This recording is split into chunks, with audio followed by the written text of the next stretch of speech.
పెద్ద హీరోలాగా దరదలు నడిస్తాడా? వాడెవడో నాకు తగలోనే ఒక్క దులుపుదులు.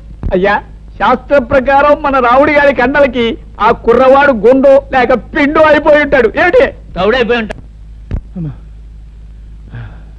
ఏమిటి రాముడు గారు కూడా? అయ్యా, నాకేం తెలియదండి. ఈ లోపలికి వెళ్ళేది అన్నాడండి. అంతే, దీపావళి అవుట్లోకి పెద్ద మోత వచ్చింది. తిరగొచ్చిన కాళ్ళ దగ్గర పడి ఉన్నాడండి. ఇలా ఈడ్చుకొచ్చేసాను. అచ్చం నాకు అలాగే తగిలిందన్నా.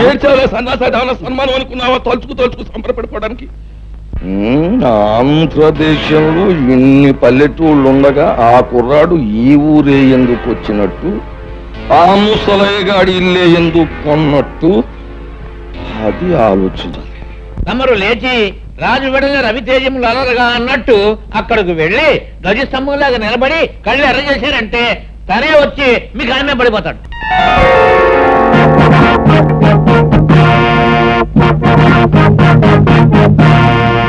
చూడు బాబు, నా పేరు హరి.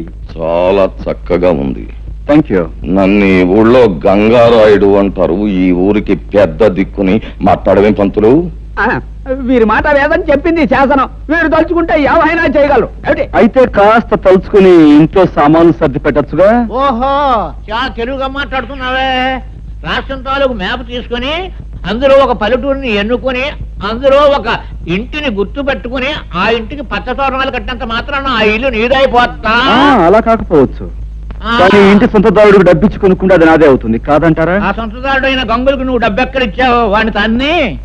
నేను కొన్నది ఈ ఇంటి ఓనరు ముసలయ్య దగ్గర. నాదైన ఈ ఇంట్లో ఉన్న గంగుల్ని తనటం నా కర్తవ్యం. ముసలయ్య దగ్గర నువ్వు కొన్నావా? నమ్మకం లేకపోతే ఈ డాక్యుమెంట్స్ చూడండి. నేనే చదవాలా?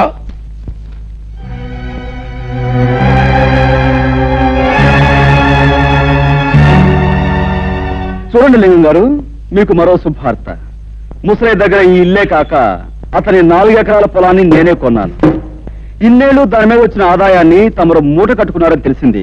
సాధ్యమైన త్వరలో ఆ మూట నాకు అందేవకపోతే తమను కూడా ఒక ఆట ఆడించాల్సి వస్తుంది. అదన్నమాట విషయం. చూడబ్బాయ్ హరి, చాలా సంతోషంగా ఉందయ్యా నాకు. ఎందుకంటే మా లింగానికి వార్నింగ్ ఇచ్చే మగవాడు ఇన్నాళ్ళకి నాకు కనిపించినందుకు చాలా సంతోషంగా ఉంది. చూడు లింగం, ఆ అబ్బాయికి ఇవ్వాల్సిన సొమ్ము అనా పైసలతో మూట కట్టి పళ్ళెంలో పెట్టించే, లేకపోతే ఊరంతా చిచ్చి అని తప్పని అంటారు. చూడబ్బాయి హరి, మా ఓణ్ణి నేదో అన్నాడంట, నువ్వు పెసరెట్టు ఎట్టేసావంట. మరి జరిగింది తప్పే గనక ఆడి కన్న తండ్రిగా నేను వచ్చి మన్నించమని అడుగుతున్నాను. నన్ను మన్నింపు కోరే కంటే మీ అబ్బాయిని కాస్త కుదురుగా ఉండమని చెప్పడం మంచిది. అది మళ్ళీ నాకు చెప్పాలా? ఎలాగూ జరిగే పని అదే. ఏగో కాగితాలు, వస్తాను. ఏంటయ్యా సూపు? వెంటనే అడుగయ్యూ పోయావంటే కరకజ్జం తినిపించేస్తాను. బాబు హరి, 10 మంది కోసం పాటుపడే నిన్ను ఆ భగవంతుడు చల్లగా చూడాలి. హారతి తీసుకో. నాకు ఈ హారతి కంటే ముఖ్యంగా కావాల్సిన మీ ఆశీస్సులమ్మా. ఊరందరికీ ఉపకారం చేసి నా లక్ష్యం నెరవేర్చుకోవాలంటే ఆది దంపతులంటే మీ ఇద్దరి దీవెనలో నాకు కావాలి. లే బాబు.